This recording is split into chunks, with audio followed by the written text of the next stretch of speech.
Hey there, how's it going? It is your muscle building coach, Lee Hayward, and welcome to the Total Fitness Bodybuilding Podcast. Now, in today's podcast, I'm joined again with my co-host, Jeff Samataro, and he recently just made a big transition. He moved right across the country and is starting a brand new life, brand new career over in Los Angeles, California. So we're going to discuss that transition during today's podcast and how that's impacted his health and fitness and all that goes along with it. Because this is the challenge when it comes to following a total fitness bodybuilding lifestyle. It's not how you handle things when everything's going well. It's how do you handle things when the excrement hits the fan, so to speak. When your life gets uprooted and things get, turned hell west and crooked. How do you still make it work? How can you be good enough and good enough consistently so that you still make progress towards your goals, or at the very least, minimize the damage in this transition so that when you do get back to a somewhat normal lifestyle, you can continue making progress towards your goals. And this right here, this kind of stuff that we're going to be talking about in today's podcast is what really makes or breaks someone's success long term.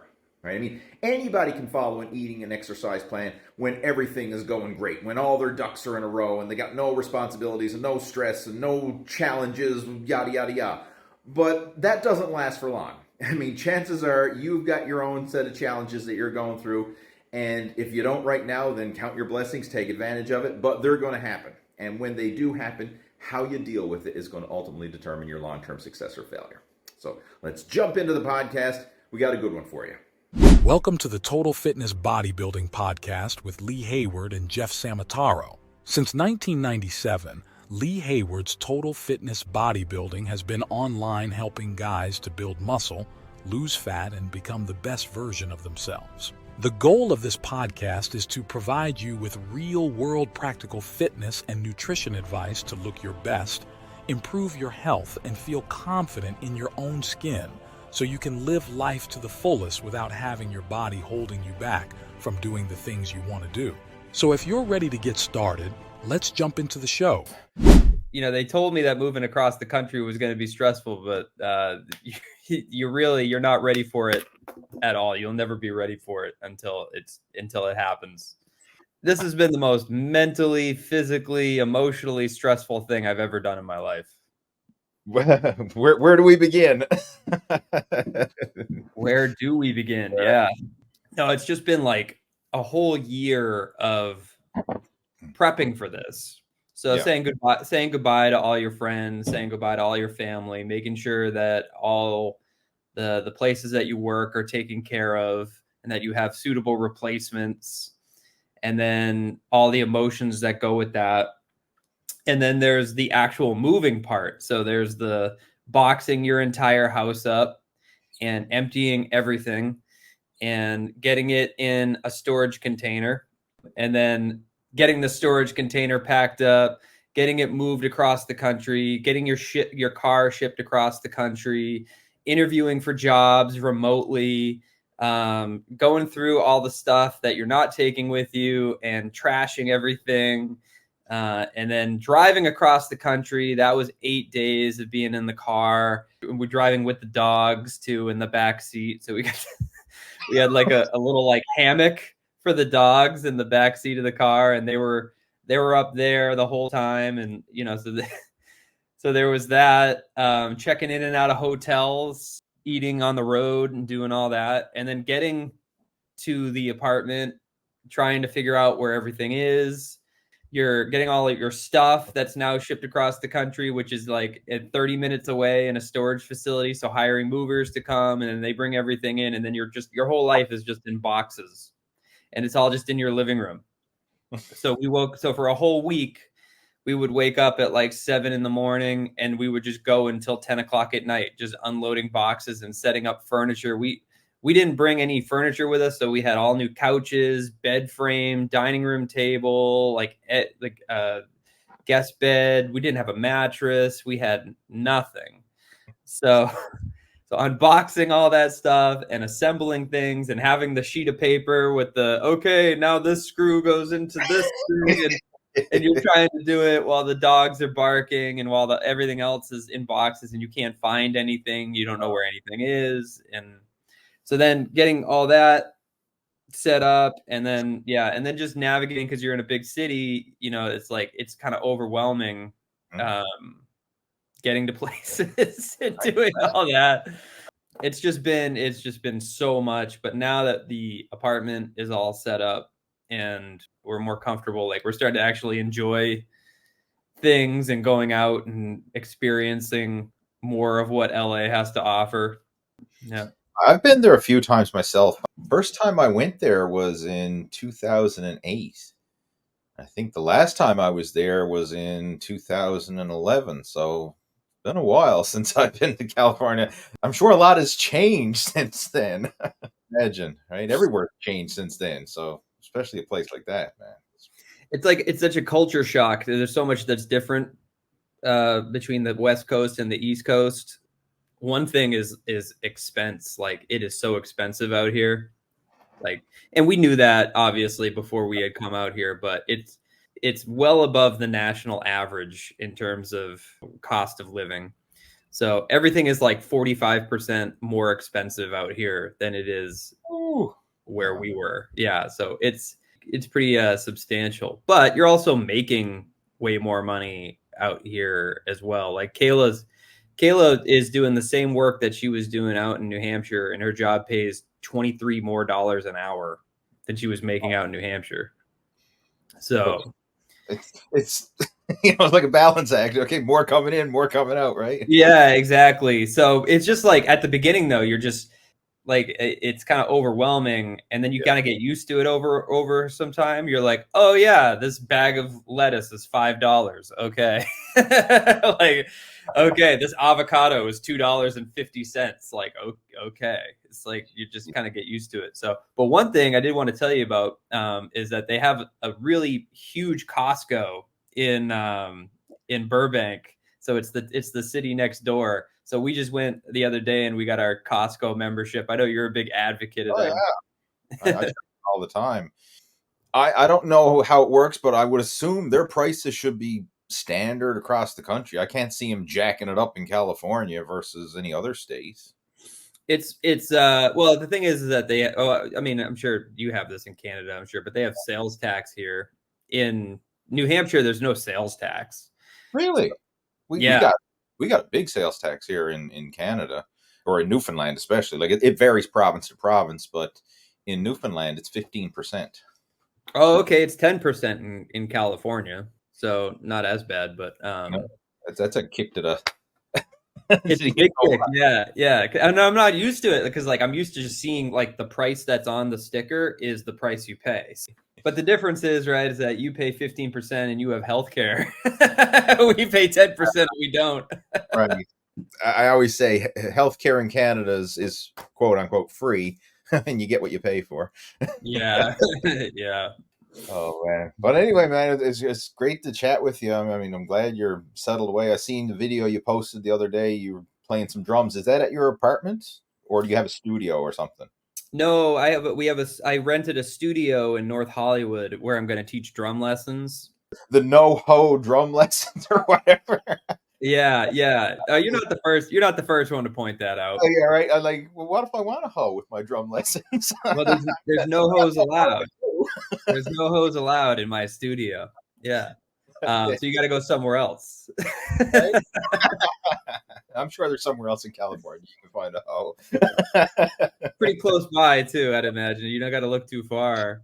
But I'm excited because I've never had a place ever in my entire life that I could go to 24 hours a day, 7 days a week, and play as long and as loud as I want.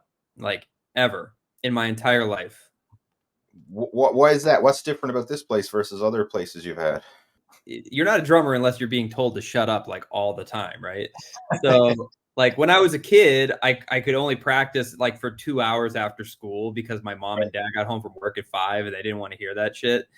And then when I was in college, I could practice whenever I want, but I went to music school and I was paying $40,000 a year to go to that school. Right. And then when I got out of school, we lived in an apartment, so I couldn't practice then. I had to practice on just practice pads. And then when we moved into our condo, which we just moved out of, I couldn't practice in there either. So I had the music school at Ted Herbert's, which I could practice, but I could only go there during the hours that I was allocated to teach. And then there was also like community theater things like going on around me like all the time. So like you'd have like actors who would come and be like, hey, we're trying to rehearse this like thing and you're like really loud. Could you do like some practice pad stuff for a little while? Like while we like try to work out our little musical number here, you know? So now it's like I'm in this facility and it's just all drummers around me all the time, which is cool because I get to hang out and network with other musicians and drummers and stuff like that too, who are also playing in the city. But also it's like I could go at 2 a.m. on a Monday night and like play as long as I want. It wouldn't matter. Yeah. So really, really cool. So I'm super pumped for that. So that, and then we went to Venice Beach, went to Muscle Beach yesterday. So Kayla could see it. She's never been to Venice Beach in Santa Monica. And I did some muscle ups over near Santa Monica. I don't know if you saw the Instagram. I'll send you the link. I didn't see it yet, but right behind the weight pit area, they got the bars and the rings and stuff like that. So that's where you were doing your muscle ups down there on the sand. Not there because they actually took the rings down there. Yeah, that was years ago when I was there last. Sure. Yeah. Over by the Santa Monica Pier, they still have some rings set up. So here, I'll send you the video in the chat here. So Kayla got a cool video of me doing a muscle up with the Santa Monica Pier in the background, which is pretty cool. Right. Yeah. I just sent you the link on the original Muscle Beach, like back in the old days, was in Santa Monica. That one in Santa Monica was the original one. And it was very crude. Like it didn't have a lot of the stuff like the new Muscle Beach has, you know, all the equipment and stuff, like a proper gym. Mm-hmm. Basically just place to exercise outside with very minimal equipment, right? That was the original Muscle Beach, but then they moved it up to Venice. I don't know exactly when that was. I'd have to do my history lessons on that one, but it's the original Muscle Beach was in Santa Monica. Was the gym where Arnold Schwarzenegger and Lou Ferrigno and Franco Columbo, like, was that in Santa Monica or was that in Venice? I think it was in Venice, but it wasn't it's not the Gold's that's there today, the big massive Gold's. It's a little small Gold's gym. It was I'm not sure what the name of the street is, but it was a small spot. We walked by it before and got some pictures outside because you could, like, it was an abandoned building there now, but you can still see the faint outline on the side, like Gold's Gym. I don't know if it's still there or not, or if somebody took it over. I have no idea because it's like been over a decade since I've been there. Yeah, and that's the gym where they film Pumping Iron. Yeah, it's a little small spot. I mean, it's just nowhere near like the mega gym that they got now. You know, the Gold Fitness is massive. Yeah, worthwhile going there, right? You just I don't know how close you are to that gym. Like it's about an hour-ish. Okay, so it's something you do like a one-time thing, go in for a day pass or whatever. And that's another thing you're going to find. Day passes are freaking expensive. Like, I don't know what it is now, but back when we were there 15 years ago, day passes were like, I don't know, almost $20 for a day pass 15 years ago. Yeah. So God knows what it is. Take out a bank loan for Yeah. I know. Yeah, I'm taking out a bank loan for avocados. Day passes. Right? Racking up my credit card on avocados here, folks. Yeah, exactly. I'm making payments. I'll take the payment plan. Yeah, exactly. It's a good interest rate. But hopefully it works out for you. And I'm just curious, like, have you got any students yet or anybody reaching out to you about the drum lessons? I still have some students from back on the Northeast who are studying with me remotely. Okay. When I switched over my Google business account to North Hollywood, Google thought I was trying to pull like a fast one or something. So it completely suspended my Google business listing, which sucks because I had like 20 to 30 Google reviews, like 5-star Google reviews and everything. So I opened up a new account and I've been emailing and texting like clients from like years ago who are like, hey, I know we haven't talked in a while, but like, it'd be really great if you could go and post this review again and everything. And thankfully everybody's been cool. And I got 20 of them back. So that's cool. I've been hustling really hard. Like, I got my website up and running and then hopefully get some students from there. But like how it works and how it worked in New Hampshire is like you get like the hardest is like to get the first 5. And then once you get the first 5, like parents start talking and they're like, oh, like Jeff's great and everything. And then they send another 5. And then before you know it, you got 20 and 30. It's like that first 5 might take you like 6 months to a year. But then after that, you'll have 40 in no time. So if you do a good job and you show up and you're great at what you do. That makes a lot of sense. It's almost like the hockey stick growth curve. Like it's like watching grass grow initially, but then once you get that momentum moving, then it just starts to snowball. And that's a great parallel because that applies to fitness progress as well. I was actually chatting to one of our coaching students who came on board, one of our newer members, and they're frustrated in the first phase of their program because it's not happening fast enough. Yeah. There's no way to sugarcoat it or speed it up or shortcut it or any, like, you got to embrace the suck for that initial phase, but trust the process, realize, okay, it is going to pay off. And of course, you've been doing this long enough, once you get that initial base, it's just going to snowball from there.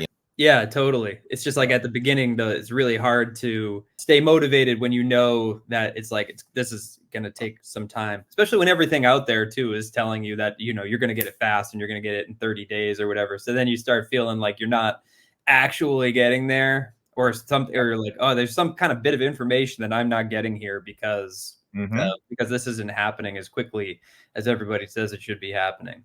So there's also that you got to fight with too. That is the biggest one. I think it's just the hype and the misinformation, because everyone out there who's trying to, again, pull the wool over people's eyes, they're trying to sell them what they want versus just being transparent and honest. Because slow is not sexy.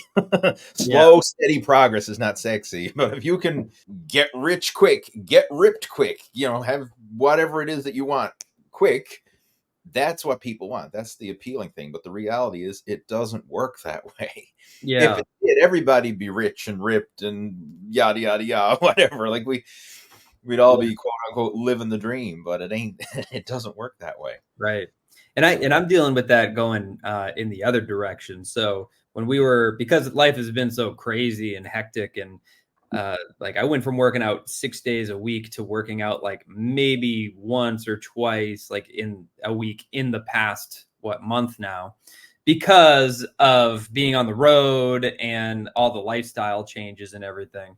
So during the road trip, like my wife and I, we worked out twice in some of the hotel gyms, and they just have like the dumbbells, like 10s or 5s down up to 50s or whatever, and like a small little bench, and maybe like a Bowflex like power rack type of situation with different like resistance stuff, but like it's very super limited. And then a couple cardio machines.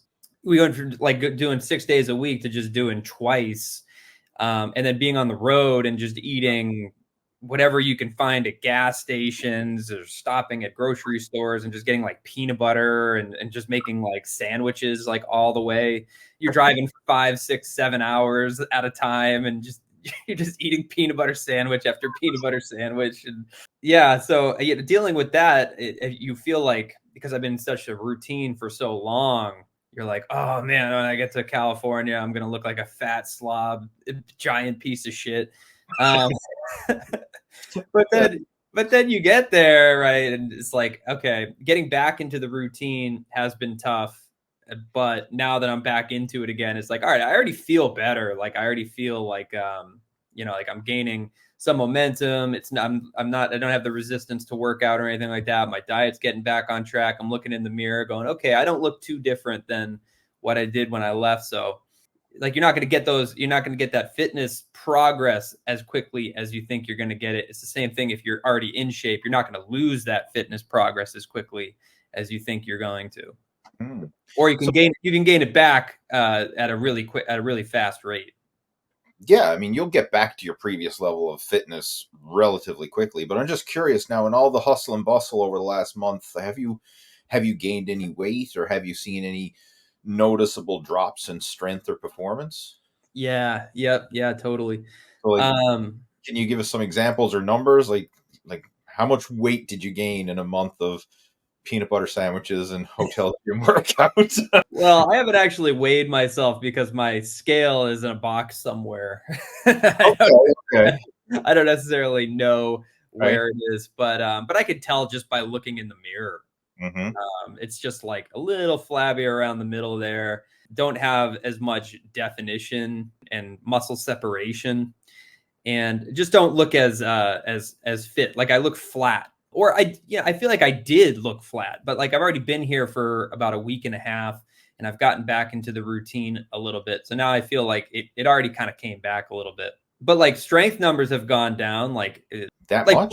like pull-ups. Yeah, like pull-ups, I could probably do 12 like slow, controlled, strict pull-ups before Yep. I left, and like now I'm at like 6 to 8, somewhere around there.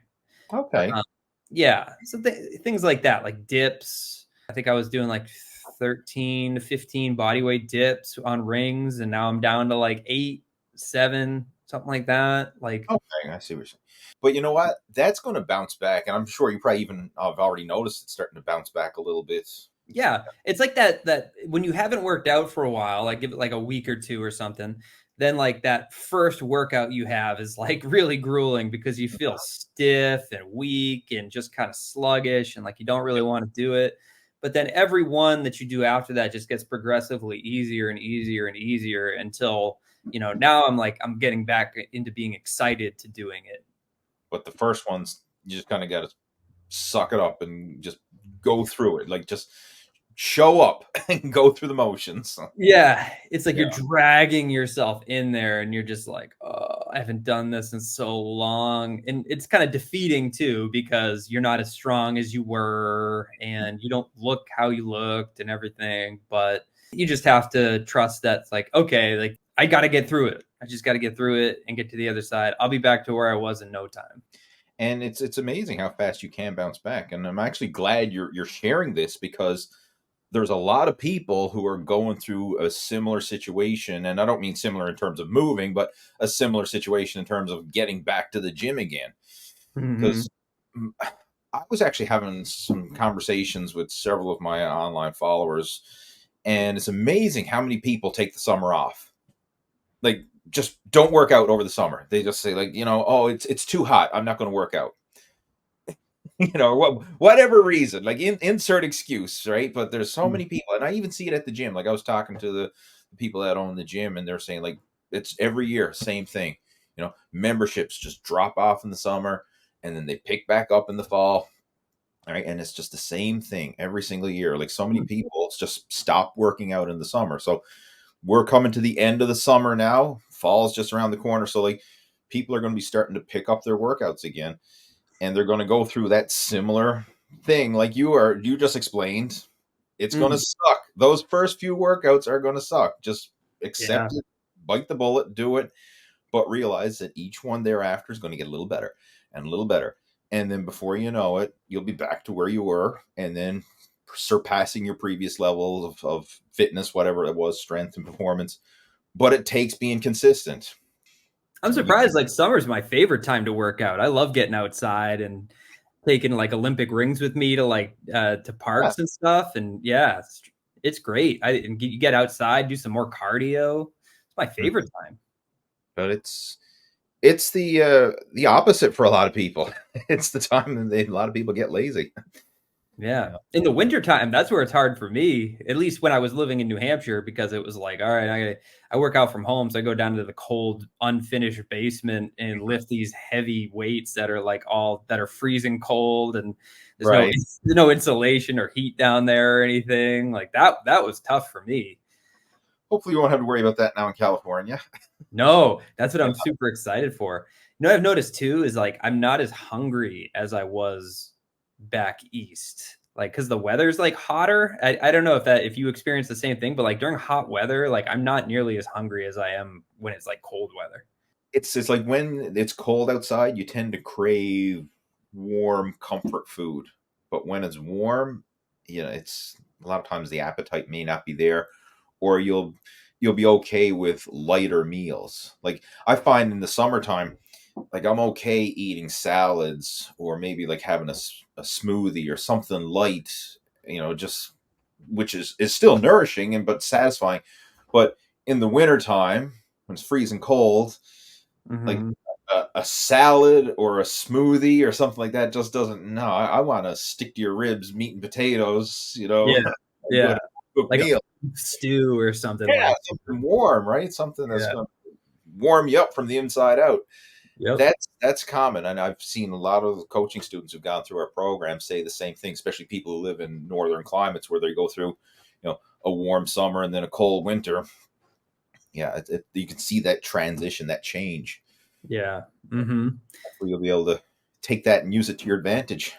Yeah. Yeah. I mean, so far so good. I've noticed I've been eating less since I've been here. So, and yeah, doing things more like smoothies or like for breakfast. I've been going back to doing like just protein powder in the coffee. Mm-hmm. Like I stopped doing that for a while there. But like I found that when I was like my leanest back in like, I don't know, it was like 2 years ago now, that was like all I would have for breakfast is I just have coffee with protein powder and a banana. And then that was it. And that would cut down calories like considerably. So yeah, so I'm wondering like what the trend will be weight wise going forward in the next couple months here. Like, am I going to lose weight just from the weather being nicer? We're going to stay the same. So I'm going to track my progress and I'll let you know how it goes. Yeah, for sure. It'd be interesting to follow along with that. And another thing we got to factor in too, like you're totally out of your element, just trying to settle in, and you've been so busy. That's distracting you from the thought of eating a lot of the times too. Yeah, that That's too. going to take it away. But once you settle into a routine and you get comfortable, then sometimes the appetite kicks in again, right? Yeah. Yeah. Yeah. But you should see like, so you know how I was working out at home and I had that full gym down in my basement. Yep. That thing was a project that I worked on for years there. Like I had at its peak, I had a belt squat machine, I had a power rack, I had all kinds of plates and dumbbells, and I had an exercise bike. I had everything down there. Like I put thousands and thousands of dollars into that. And then when we decided to move here, we had to downsize all of that Right. because now we're moving into an apartment. So it was very depressing. I'm not gonna say kind of depressing. It was very depressing. Selling all of my old gym equipment like piece by piece to people on Facebook Marketplace. But in our new apartment here, we turned the guest room into a gym. It's like half a gym, half a guest room, half an office, or like yeah. So like so this is where I am right now, actually, right? So we got a desk here, we got a day bed here, and then the other half of the room is like a home gym. So so I've been able to get some pretty killer workouts in here since I moved, and I'm dealing with very minimal equipment here. I just have 2 pairs of kettlebells. I have 225 kettlebells, 240-pound kettlebells. I have a slant board. I have a new pull-up bar, which connects to the door frame.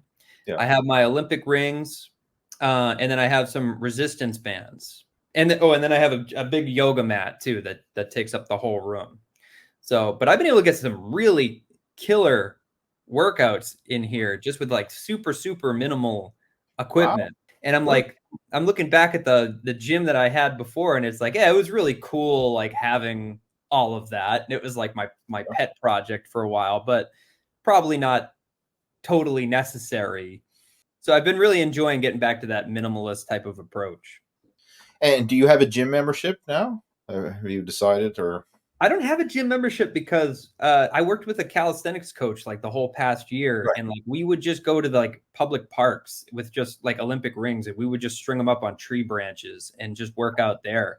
And I was getting killer workouts in, and I loved them. I don't know, just like me personally, I don't like going to commercial gyms. Like I like just like waking up in the morning, having a cup of coffee, and then just getting on the yoga mat and like starting to do some mobility stuff and then just going from there and working out from there. Like it's what keeps me consistent. Like if I had to get up and put the shoes on and get in the car and go to the gym and like and fight traffic and do all that, like I personally like I wouldn't enjoy that, and it would start to become a burden after a while. So I think I will eventually get a gym membership just to have a little bit more like Sure. flexibility in case like something happens. Like we have friends coming and visiting us this weekend. So so I was going to look into day passes so that way I could still get in some workouts next week. But yeah, I don't know. That's just my approach, and that's just how I like to do it. And it's nice that you share that, because there's multiple ways to go about it. It's like some people just do not like the gym, and that's fine. You can still make it work. Obviously, you have without the gym, and it doesn't take a lot. Resistance bands, the doorway pull-up bar, or if you have your own place, you could probably rig up a pull-up bar that's even better than a doorway pull-up bar. Like in our house that we're in now, before we finished the basement, I had a pull-up bar just set up in the rafters because it was an unfinished basement, and it literally was just a barbell that I had bolted in place, and it was great. It was solid. It was excellent. I mean, it Mm-hmm. didn't look pretty, but I mean, I used that for years. Of Yeah. course, we got the basement finished. I've got a power rack with a pull-up bar built into the power rack, so I use that now. But like, you can make it work. It doesn't have to be anything fancy. I mean, you mentioned like the yoga mat, the bands, kettlebells or adjustable dumbbells or something. It Yeah. doesn't be much. Yeah. The only thing that I don't have that I miss is I used to have enough ceiling space where I could do a pull up bar and have straight legs Hmm. from a dead hang. So I don't have that anymore. I got to bend my knees to do it, but that's okay. You can actually do to make pull ups even harder. You can do it from like a sorry, hold up. Somebody's calling me right now. It's distracting me. You could do it with like a hollow body position. Okay. Get your legs like out in front of you, and that could make it even harder. Or you could do it with like Olympic rings too to make it harder too, or strap weight onto you or whatnot. So it's harder, like doing like muscle ups like with legs out in front of you than it is like when you have it like straight down. Like, so it's cool. So that's something that I'm going to work towards this year is doing a like an L sit muscle up. I mean, do you have like parks or anywhere close by where you can get outside and work out? I'm sure you. Oh, there's tons and tons and tons of parks. And like I've only been here a week, so I haven't even really scratched the surface of like what there is around me. But Right. I know Los Angeles has a huge calisthenics community. Yeah. And there are calisthenics parks. So I'm definitely gonna to branch out and check that out. I mean, just being at Muscle Beach yesterday, like they have those calisthenics that like section like on the beach, right? In front of like the big gym, like you were saying. And there's like that those guys are like the real deal. Like they're doing Oh yeah. yeah, they're doing planches and like serious calisthenics holds and moves and everything. So I'm actually once I get a little bit more settled in here, I would like to start back up with a coach again, somebody who can do that kind of stuff, help me Yeah. move towards some more skills.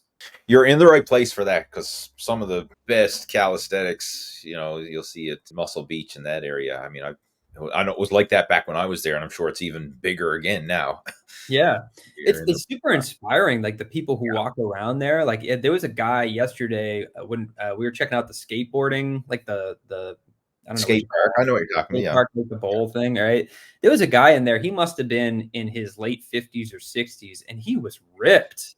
And he was going around the bowl, like, no problem and everything. He had, like, a knee brace on, but Way like, I to mean go, man. yeah, I Yeah. know. It was awesome, man. I was watching him like I mean, there were other like young kids that were like zipping around and doing all these like moves off like the top and everything, but like he Yep. was the most inspiring one to me. I kept pointing to him to my wife and being like, "Look at that guy. Like how cool is that? Like he's in his late 50s, 60s and he looks like he's got the body of a 20-year-old over there and he's skating in the skate park. Like that's what I love to see." That is so cool.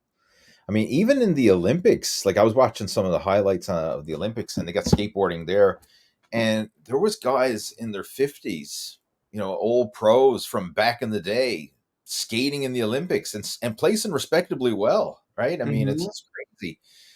Yeah, I mean, it's super inspiring, because when I was younger, I mean, I used to skateboard. I mean, nothing too extreme, but I did it for several years, so like I can appreciate what they're doing there, and know that, man, it's respectable to see anybody doing it, but especially people, in their 50s, Oh have that yeah. kind of balance and mobility and explosiveness. Yeah. I And mean, the guts to do it too. Like when you're a teenager and you're on a skateboard and you go to do something and you fall flat on your face, like, yeah, whatever, you just get up and dust it off and do it again. It's like now it's like I feel like if I fell down on a skateboard on my face, like I'd be out. I might never get up. No, it's inspiring to see. So that is so cool. I'm excited for you. I mean, it's a new chapter of your life and new opportunities. I mean, take advantage of it, right? Yeah, What it's worth. I'm super excited. I've always wanted to live in a vibrant community like this, with a lot of art and music and food and things to do. Like always, like I grew up in New Hampshire, and like no shade to New Hampshire or anything. Like I love New Hampshire. I've been there my whole life. It's my home, Mm-hmm. and I have a lot of friends and great things in New Hampshire. But like, yeah, in New Hampshire is what it is. It's like it's a good place to raise a family. You're living in the woods. There's nothing really to do. Too much to do. Again, I don't want to talk ill about New Hampshire. I love it, but like being out here, it's a whole different thing, right? Like I got here on a Monday night. I was like, I super excited to go out and check out the city. So I went out to a club on a Monday night and saw this killer band playing, and the place was packed. And every night there's music at different clubs, great bands, great musicians. Like some of the most talented musicians in the country live here. And it's just super inspiring to be around.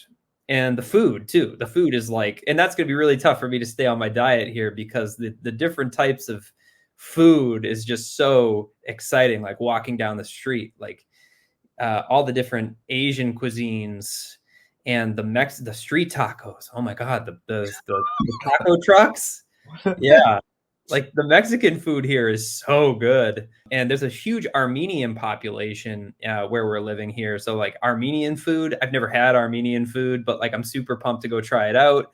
So I got some friends that are coming this weekend, and we're gonna hit up this restaurant called Rafi's that is like world famous, I guess. Mm-hmm. But I was looking at the menu, it doesn't look anything too bad. It's like a lot of like kebabs and like rice, like kind of dishes and stuff. So like I'm sure it'll be fine, right? Do I have the Lee Hayward stamp of approval? Right? We can try it for sure. Yeah. So yeah, I mean, even if like things don't work out like exactly the way that like we were anticipating or planning, like I'm just excited just to be here and to experience this, like experience all that the city has to offer in a different part of life. One thing I can pretty much guarantee, it's probably not going to go the way you anticipate. Nothing ever does. Yeah. Right? Like, everyone has their vision of what things are going to go as when they start off on a journey. Like, okay, I think this is going to happen, or I hope this is going to happen. And it may go somewhat in that direction, but chances are there's going to be stuff that you didn't even think of or know of. And Yeah. it may be better, it may be worse, but it's certainly going to be different. I can tell you that. Yeah, for You've sure. seen that so far already this early on in your journey. It's probably been a lot different than you initially anticipated.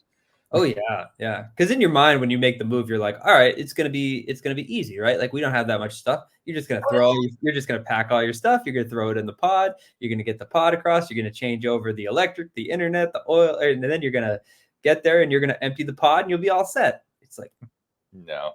no, it's not like that. There's so many more like smaller things that you don't account for. So, and yeah, I'm the type of person where like I make a plan.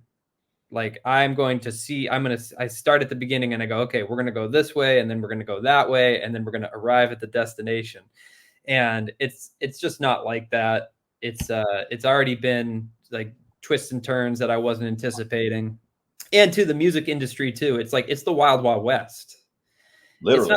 not it's not like going to like a place and being like and having credentials and being like applying for a job and then being like, all right, here's somebody coming in who has the degree and has the credentials and has all the licenses. All right, here's your job. And it's like, no, it's like you're going to clubs and you're meeting people and you're shaking hands and you're trying to build relationships and connections and everything. And it's a dog eat dog world. And you just don't know like what opportunities are going to present themselves. It's like a huge part of it is being lucky. Mm-hmm. Like meeting the right people at the right time, being in the right place at the right time.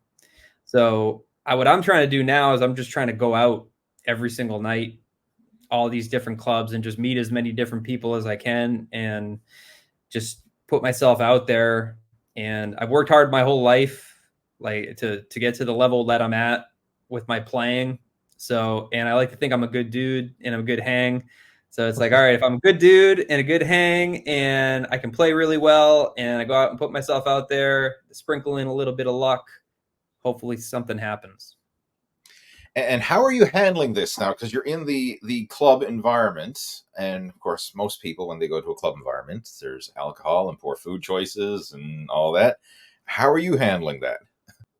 When I go to the bar, I'll get a non-alcoholic beer. So, and you turned me on to the non-alcoholic beer, and let me tell you, we're in a golden age of non-alcoholic beer. There's so many different types and kinds now that are like really, really good, and they're all like 50 calories a piece. And if you're going out every single night, I mean, you can't be drinking every single night. Like, You could, but I mean, you know the results of that. yeah, exactly. No good's going to come of that.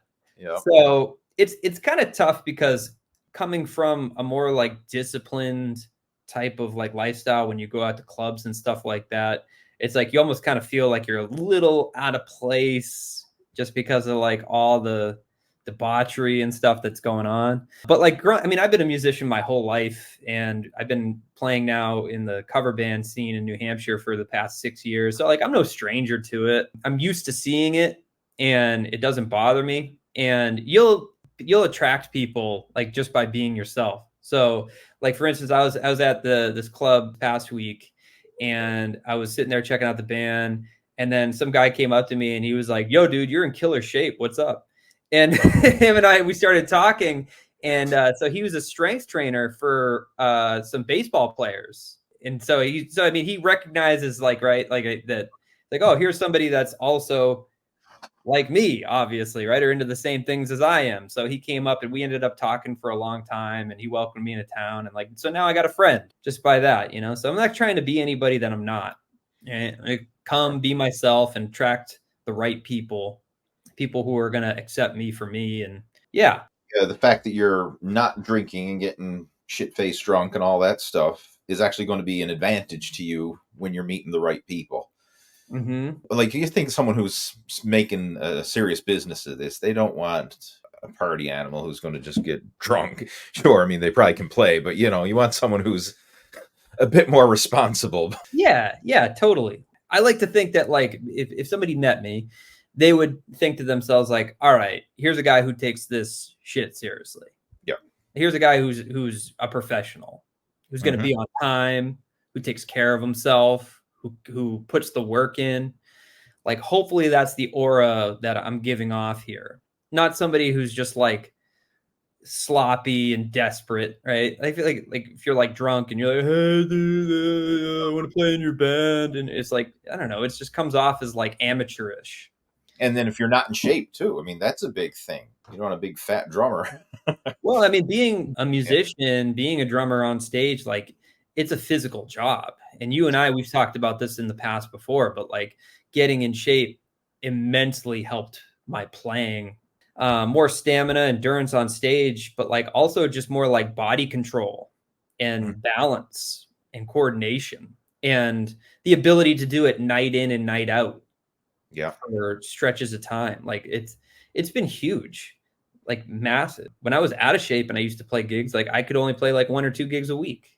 Yeah. And then I wake up the next morning and just feel like destroyed and just like, but now it's like, I feel like I could play every single night. I could go on the road. I could go play a gig at night, wake up in the morning and have to go work a job if I had to, or take care of a family if I had to, or whatnot. It's like there's way more energy, ambition, and desire and ability to go out and do things for prolonged periods of time without getting fatigued.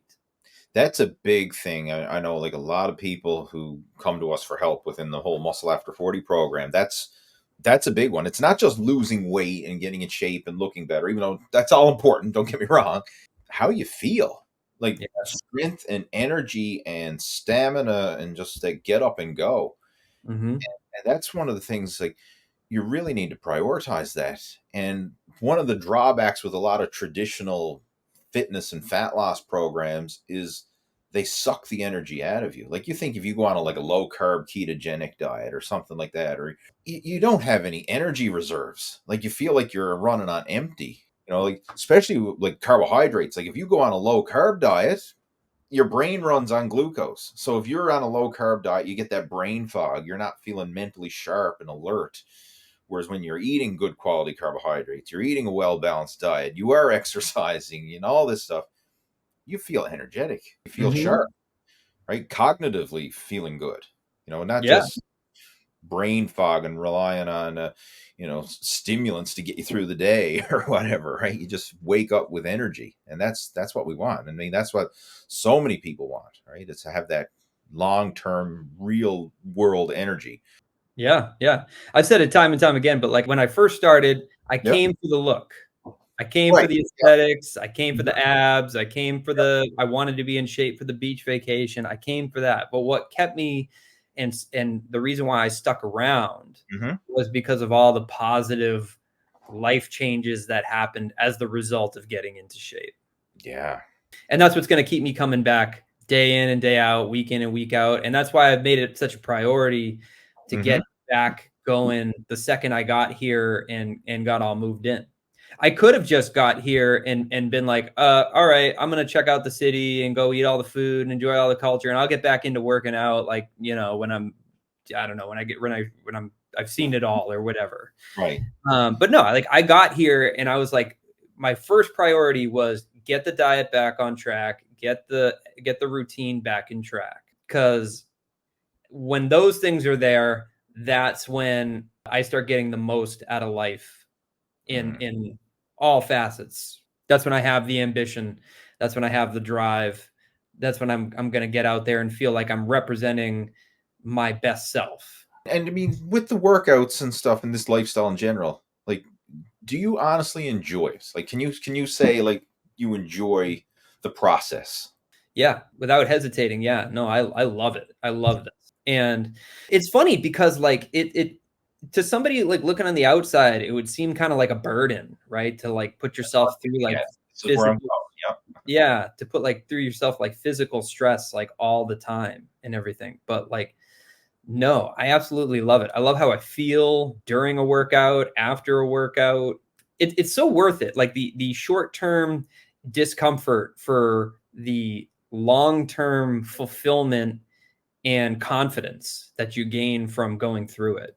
And this is the kicker. Like, I'm always trying to find out like what's the difference between people who are successful long term and who stick to something long term, like a fitness routine long term, versus those who are always on and off again and struggling. And because most people we talk to, it's on and off again. Like we mentioned at the start of the whole podcast, like people take the summer off. I could never take the summer off. I have a hard time taking a week off. Hey, no, I mean, if sometimes you have to take time off for whatever reason, if you're sick or traveling, like what you went through. I mean, you were 8 days on the road and stuff, but you still found hotel gyms, crappy little hotel gyms where you could do something. Like you still had to get your fitness fix in there somewhere. Like, you just couldn't cut it off cold turkey. Yeah. You have to do it because you enjoy it. But that's one thing. I mean, and you feel like you're missing out if you don't do it. It's one of those things. Oh, I'm going to stop showering in the summertime because I don't need to, or I'm going to stop brushing my teeth over the summer because whatever. No, it's like you have to do those things, and fitness isn't like those have to do things. It's like I don't even think about it; I just do it. Yeah. I feel like too, like people like they're so used to being uncomfortable that they don't even realize it. After not working out for 8 days, I noticed that like I would just wake up and my hips were sore, my knees were sore, my shoulder was like this. I went to go hang out with a buddy when I got here, and he was like, "Hey, how's the move going?" And my shoulder was like this, and like I could tell that like it was like that, and I'm like, I can't drop it. Like I'm just so stressed that like my shoulder is just hiked up like this, and so like I feel like people who don't exercise regularly, it's like they get used to these like aches and pains and neck like cramps and upper trap stiffness and lower back tightness and like all this stuff that they just think it's like a normal part of life. And like after not working out for as long as I did, I started to notice like my back hurts, my knees hurt, my hips hurt and everything. Since I've been getting back into it and doing all my mobility and moving my body every day and everything like that, I'm like, oh, now I feel great. I feel loose. My shoulders are dropped. My hips feel good. I feel strong again. I have more energy again. Like, so what does it take? It takes an hour out of your day, right? To get that prolonged feeling throughout an entire day. Like that's nothing. It doesn't even take an hour. Like it could be so much smaller than that. I was actually watching a video of Dr. Peter Attia recently, and he was talking about some of the research on this. If you go from 0 to just 3 hours of exercise a week, like that is monumental, life-changing. The quality of life that you can experience from 0 to 3 hours a week. That's half an hour a day if you were to break it up, or even less than that, really. Yeah. But he said, like, that is where you will see the most change, the most benefit. Like if you took someone who's a seasoned fitness enthusiast and had them go from 5 hours of exercise to 15 hours of exercise a week, they would not see as big of improvement as someone going from 0 to 3. That is like the magic number right there. You're crossing that threshold where you're getting like, as they say, like the 80-20 rule. Like that's the 20% effort going to give you the 80% of the results. That 3 hours of exercise a week right there. So like yesterday, for instance, my wife and I went to Venice Beach, right? And we woke up in the morning and like we got ready to go, and we were just like, all right, let's just go because we want to, beat traffic and everything. And I told Kayla, I was like, why don't we just take like 20 minutes just to like stretch out a little bit on the yoga mat? Because like we're gonna enjoy the day more if we feel better in our bodies, right? Than if we go just like get out of bed and then just kind of like begrudgingly like drag ourselves to the beach, right? So like we took 20 minutes, we did some mobility work on the yoga mat, like did like some yoga poses and stuff like that, stretched out the hamstrings, like did some hanging, like dead hanging from the pull-up bar and stuff like that. And then we both just looked at each other, we're like, yeah, now I feel ready to go. And it was great. And then we went to the beach. We walked around all day. We started in Venice. We walked to the Santa Monica Pier, which was like a 45-minute walk, hung out on the pier for a few hours, and then walked back. That was another 45 minutes. We felt great the whole time. So what did it take? It took 20 minutes. People will waste 20 minutes scrolling through social media or watching the news or whatever. Like, I mean, 20 minutes is nothing. But if you take 20 minutes of focused effort, that is huge. That can make or break, your day, make or break your health and fitness. Things, that little blocks of time like that. Yeah. Thank you for sharing that. That's powerful. It's a prime example of it too, right? Yeah. I mean, we didn't even lift any weights or anything like that. It was just doing like some, like we did like some 90-90 stretches, some quad stretches, some hamstring stretches, some like lateral like lunges to kind of open up the inner hips a little bit, some like kind of twisting, things like that, hanging from the pull-up bar, some like rotator cuff like mobility type of like exercises, things like that, some scapula like protractions and retractions there, just like move the spine and just feel like how that movement like just lubricates your entire body. Tell you something I've been doing over the summer that's made a big difference is I keep the yoga mat in the living room. And if we're watching television in the evenings or whatever, I roll the yoga mat out and I just do some stretching and mobility work or some yoga poses and stuff like that. And it's so simple. Like it's not even effort. It's not effortful exercise, but it's just movement and stretching, but it feels good. And that's another thing. Like we got to get out of this idea that exercise has to be hard or grueling or no pain, no gain. No, you can enjoy it. I don't even know if exercise is the word we should use for it. It's just moving your body, right? That's really what it is. It's just getting off your ass and moving your body and making it feel good. I mean, that's my active recovery, just to go through that. And it's so enjoyable. I mean, I feel so much better down on the yoga mat, doing some different stretches and different yoga poses and all that. And some just holding some deep squat variations and moving the hips and stuff. I feel so much better doing that. I'm more comfortable down on the yoga mat Mhm. on the couch. Takes the kinks out of the joints and stuff like that. I mean, it feels so good just to do that stuff. Yeah. And if you start your day with it too, then you get done and you're just like, okay, cool. You're good Now to what do we go. got? Yeah. Mhm. What do we got? Let's go. Let's go do it. What do we got to do today? I mean, the more you do that, the better it is. It's like greasing the groove. Like, instead of having these dedicated, oh, I have to go to the gym and it's this big ordeal, just simple stuff that you can do quickly, in the moment without even no friction, no thought or effort, like Mhm. that's why I like how you got some stuff there at home, right? I mean, like, you don't need to pack the gym bag and drive to the gym and plan it all out. Okay, well, here's my pre-workout shake and my post-workout shake, and here's my gym bag, and here's my sneakers, and here's my clothes, and here's my this and that. And no, you go into the room there. Okay, I'm going to do some exercises on the yoga mat, or I'm going to do Yeah. some stretching. I'm going to do this. I'm going to do some kettlebells or dumbbells or bands, or you know, in the Yeah. time it take you to get ready to go to the gym, you could have your little morning routine done. Yeah. I try to keep it as easy and minimalist as possible and try to keep it to a vertical press, vertical pull, horizontal pull, squat, lunge, hinge. Minimizing the friction. James Clear in his book Atomic Habits talks a lot about this, and I've mentioned this numerous times in videos and stuff. So I'm a huge fan of that book, Atomic Habits, because it has a lot of health and fitness examples in there. But this is something that he mentions, like you got to reduce the friction of starting something.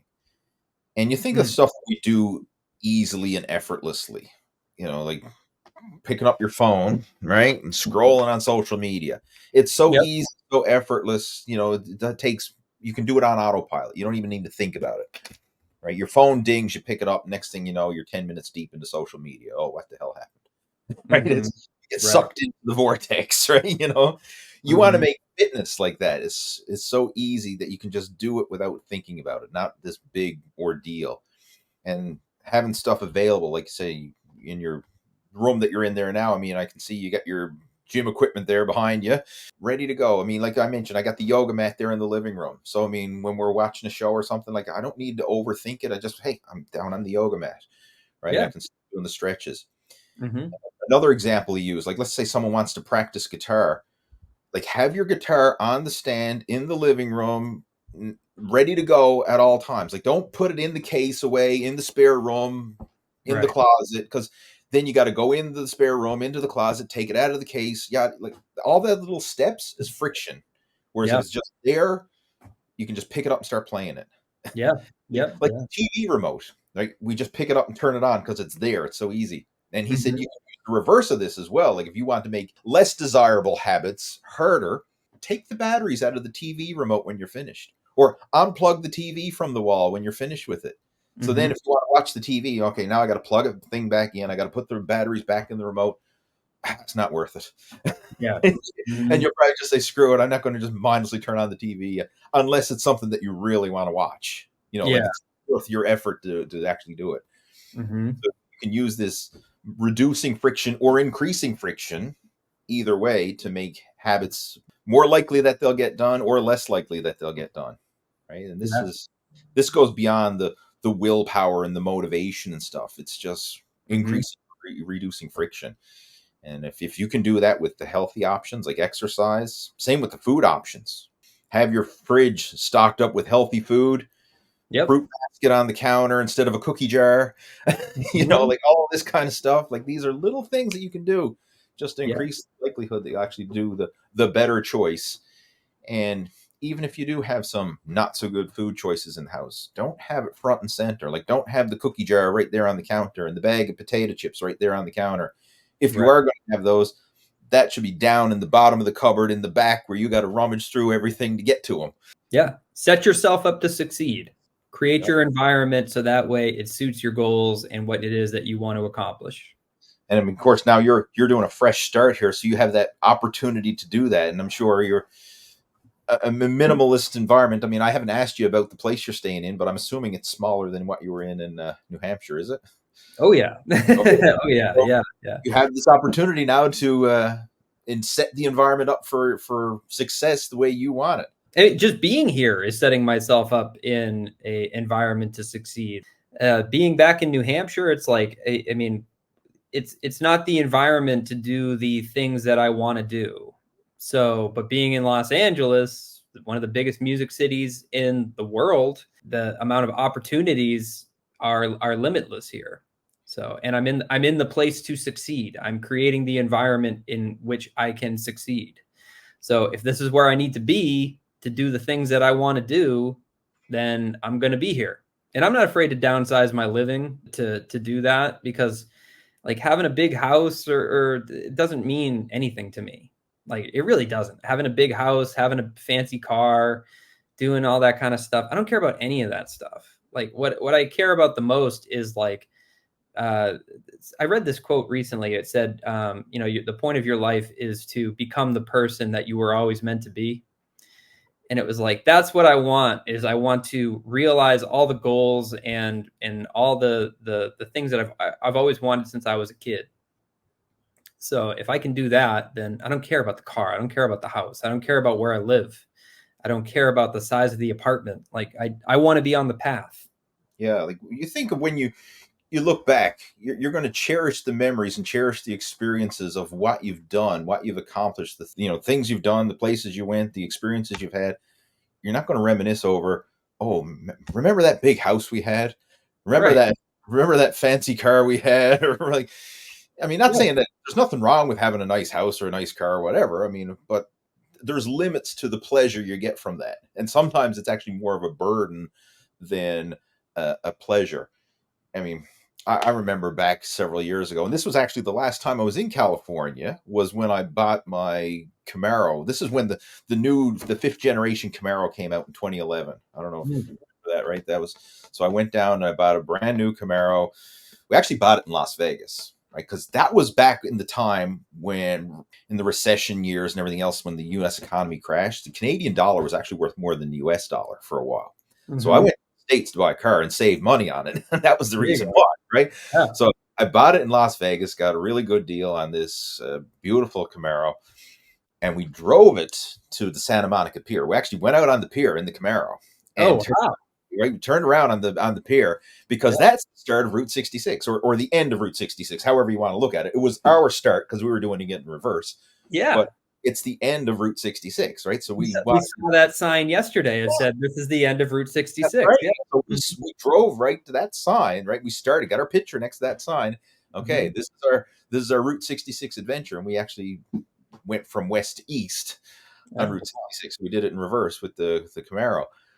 I mean, I love that car. I mean, but I was always I couldn't relax with it, because every time you go park it somewhere, you're afraid, am I going to get a door ding? Is someone going to key this car? Or am I going to get a scratch in it? Like, like you're always worried about the car, or like I always park it in the back of the parking lot so nobody park next to me and afraid to get a door ding or whatever. Whereas if you Yeah. have a normal car, you don't care about that stuff. Like you can just Yeah. enjoy the car, right? Yeah. Mm-hmm. Same with Yep. the house. Like if you got a house that meets your needs, like you don't need to be so obsessed over, I got to have the latest and greatest appliances and the latest and greatest furniture. And of course, if I got a bigger house, I can't put modest appliances in it or modest furniture, right? Everything has to be has to match the size of the house. Right. So if Mm-hmm. you're just a small, comfortable place, hey, you can be modest with your appliances and fixtures and furniture and actually enjoy it, right? And focus on living life versus keeping up with the Joneses. That's Yep. kind of what we're in. I mean, we got a 1,200 square foot bungalow here. It ain't nothing great, but hey, it's paid off. I own it, and I'm happy, and it meets the needs, right? Yeah. Yeah, Yeah. Absolutely. Yeah. right. There's a lot to be said for living that kind of lifestyle Yeah, of like, what hmm do they say? What do they say in Texas? Big hat, no cattle. yeah, that's right. Yeah. Yeah. Yeah. It's nice to No, have some cattle and have a modest hat. exactly. Yeah, right. I don't want to have a big hat. Yeah. Right. I'm excited to see what the future has in store for you. Right, it's going to be exciting to see. Yeah, me too. At the very least, it's going to be an experience and a ride. Hmm. The big thing is you can say that you did it versus not doing it and then wondering what if, right? Like you mentioned this before on the podcast. You don't want to keep living the comfort zone, staying stuck in your little bubble, in your comfort zone. And then when you're an old man looking back, what if I had tried moving out west? What if I had tried, who knows what opportunities, it's better to try it and do it and live it, even if it doesn't turn out the way you want. At least you say you tried it versus wondering what if and living in regret. Yeah. When I was in New Hampshire, like I could see the next 30 years of my life playing out in front of me. I knew what it was going to look like. It was, maybe some years I might make a little bit more money, might make a little bit less money, but like I might have some more students, I might have some less students, but like it was going to be the same horizontal trajectory for like the next 30 years. And it's like, am I ready to just kind of call it in and just kind of ride the ride of no ups and downs or twists and turns, but just this like straight line to 64? Then I can cash out the Roth IRA and ride into the sunset. It's like, that sounds really boring. And I don't know, it's just not motivating, not exciting, not something that's going to drive me. So we're out here. I don't know what the next 5 years is going to look like. And that's exciting to me. It's like, I'm just going to go out and I'm going to try as hard as I can and work as hard as I can. And hopefully something happens. But there's something to be said for that. Like, try to keep life interesting. Do you have any time frame in mind, or are you just taking it literally like day by day, just to see where the future takes you? We're taking it day by day. I mean, we signed a year lease for this apartment here. And my wife and I, we discussed it, and we're going to check in with each other frequently. And then when we're coming up on the end of the lease, we'll have a conversation and be like, hey, how you doing? Are you liking it out here? Do you want to keep going? Do you want to try something different?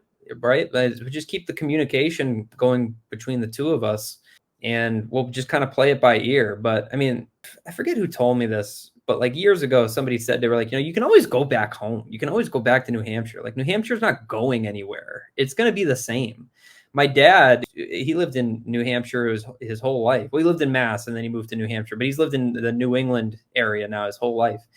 And he moved down to Florida like 5 or 6 years ago, and he had to come up recently and driving around. He's like, everything's the same. It's the same businesses. It's the same street corners. It's the same homes in the same places. He's like, it's like nothing's different. It's the same as it was then. And that's how I kind of feel. It's like, I can always go back home. Everything will be the same. I don't doubt that we left the right way and we have friends back there and everything, that I can go back home and find work and play with the same musicians that I was playing with before. There's always that, right? So when you think about that, it's like, I'm not really like leaving anything behind. It's like, I can always go back. I mean, and after doing this move, honestly, Lee, I hope I never have to move across the country again, because that was the most awful thing I've ever done in my entire life. And I'm glad I didn't know about it, like all the hidden stressors about it before we took off. I probably wouldn't have done it. No. Like 6 months ago or however long ago, when you were pondering this whole thing, if you knew all the crap you had to go through, you'd probably say, no, it's not worth it. You'd stay stuck in your bubble and that's it. Sometimes the naivety of not knowing is actually an asset. It's a blessing in disguise, because just think of how much stuff would not get done if people knew all the shit they had to go through to get it done. Like, how many businesses would not have been started if people knew all the struggles that would go into running a business? And it applies to fitness as well. Like, sometimes when people have that naive, like, hey, I'm just going to start working out and eating right, and I'm going to get ripped and jacked, and it's going to be great. Okay, that might work good and get you started. And then as you start going down the rabbit hole, oh wait, now there's more to it than that, right? It takes more effort. It's like, I gotta think about this, and I gotta think about that, and I gotta change my lifestyle and change my habits and change this and change my sleep schedule. And like all of a sudden, what starts off as this little tiny, I'm just going to eat right and exercise, turns into this massive overhaul of your lifestyle. Right. And just not your lifestyle, but like your social scenario as well. Like, who do you hang around with? Family and friends influencing you. Like, where do you spend your free time? Where do you go? What restaurants do you go to or not go to? Right? What friends do you hang out with or not hang out with? It can literally impact a lot of stuff. So sometimes not knowing is actually a blessing in disguise. Yeah. I'd go even further and say that it literally impacts everything. Everything. Like you become a completely different person when you make a transformation. It's not just a body transformation, because it requires more than just physical effort to get there. It's mental, it's emotional, it's everything. I feel like that's where where people aren't prepared for is not so much like okay, I got to go lift weights. It's like, okay, I got to change who I hang out with. I got to change my mindset, my approach to diet, my approach to lifestyle, staying up late, all this stuff. So much has to change, but you become a better human being as a result of it. Mm-hmm. But you're faced with it. I remember moments when going through the transformation where I was faced with things that I wasn't ready for, I wasn't expecting. Like my relationship with alcohol. Mm-hmm. That was a big one. And I kept messaging you. I remember like hoping that you would at one point just give me the green light and be like, all right, Jeff, go ahead and drink on Fridays, but like no more than that or something like that. But like you never did. You were like, no, man, I'm being real with you. Like if you want to make this like full transformation here, it's like, you gotta scale it back considerably. And you kept saying, you're like, I don't drink at all. Mm-hmm. And I was like, all right, well, if I want to keep going with this and I want to fully realize what I can get out of this, like if that's what Lee does, I want to look like Lee. That's what I got to do. So I had to make that choice. I appreciate you for sharing that. And this is something like we're constantly dealing with this within our whole coaching program. Like so many people reach out to me and like, I just need to know the workouts. I need to know how many days a week, how many exercises, what's the sets and reps, and I need to know my calories and macros. If I just know that, I'm good. And I'm like, I chuckle under my breath because I say, like, you don't know what you don't know. You actually mentioned that, right? You don't know what you don't know. And people think it's just so black and white and so simple. Like, oh, I just, if I know my workout routine and I know my calories and macros, I'm good. And then you actually start to try and implement that.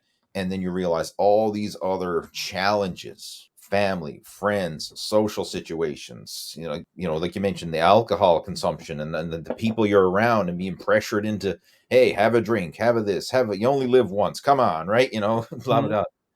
This is what we're focusing, like when we're coaching people through the program, most of the time, I would say 75% of the time, we're dealing with real life situations and trying to guide people through that and providing, the help, the support, and the accountability, the real world practical strategies on how you can get through this.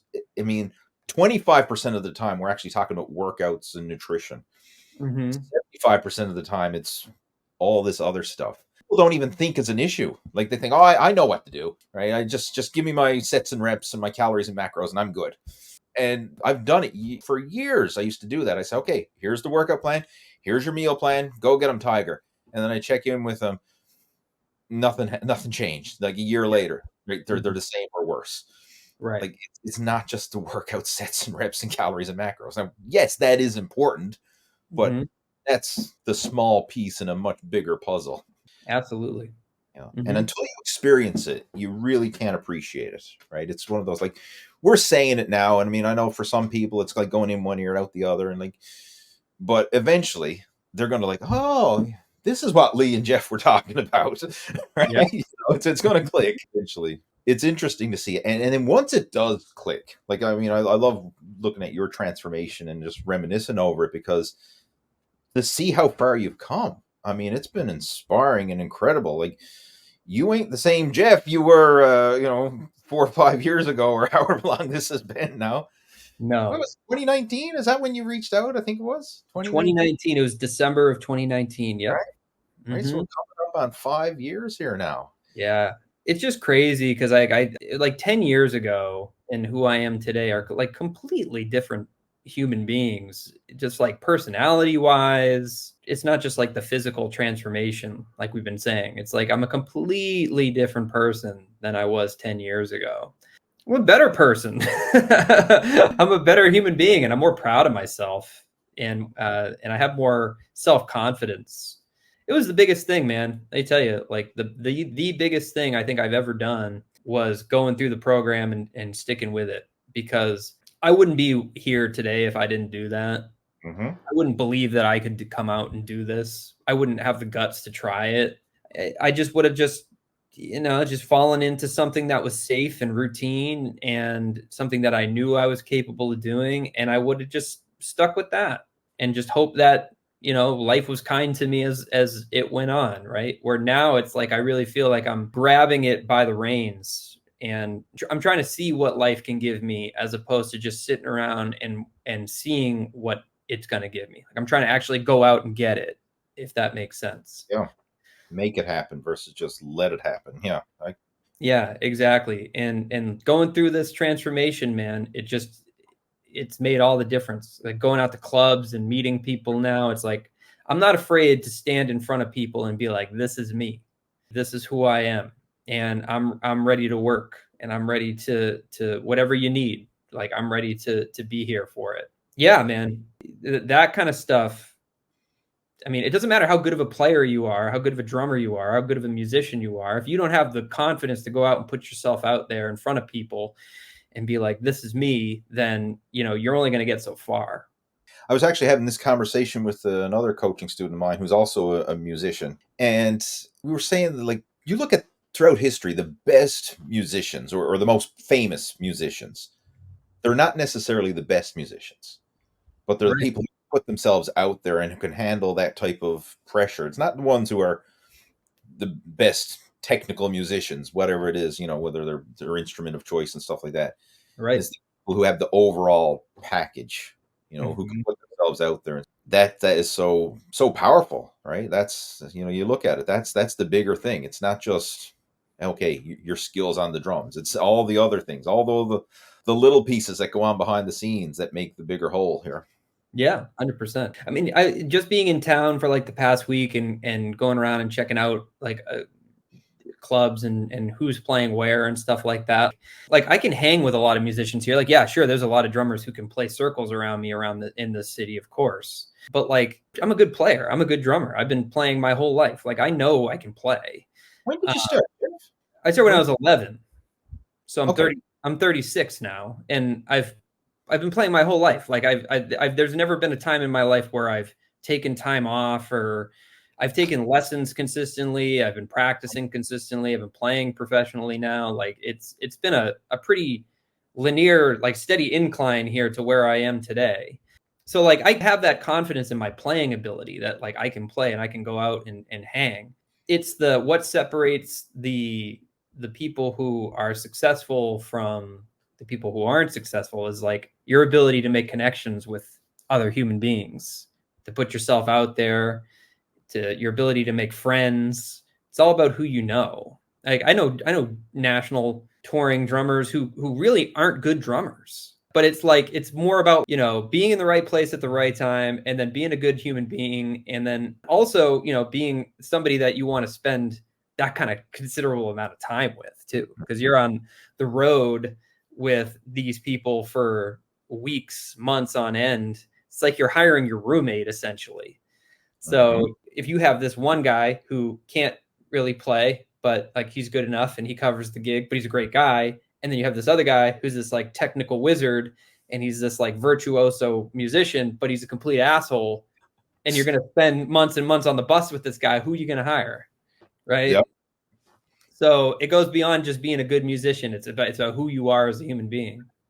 You want the guy who's good enough and good enough consistently that you like him. There it is. Yeah. Mm-hmm. Again, there's so many parallels. Like you can take all the lessons you learn through fitness and apply it to virtually every other aspect of life, business and other areas.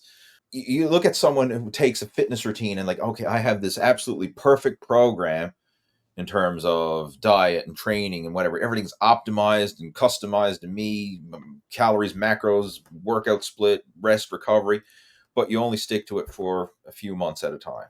You're not going to get the results of someone who has a half-ass program, but they follow that half-ass program consistently day in, day out, week in, week out, month in, month out, year in, year out.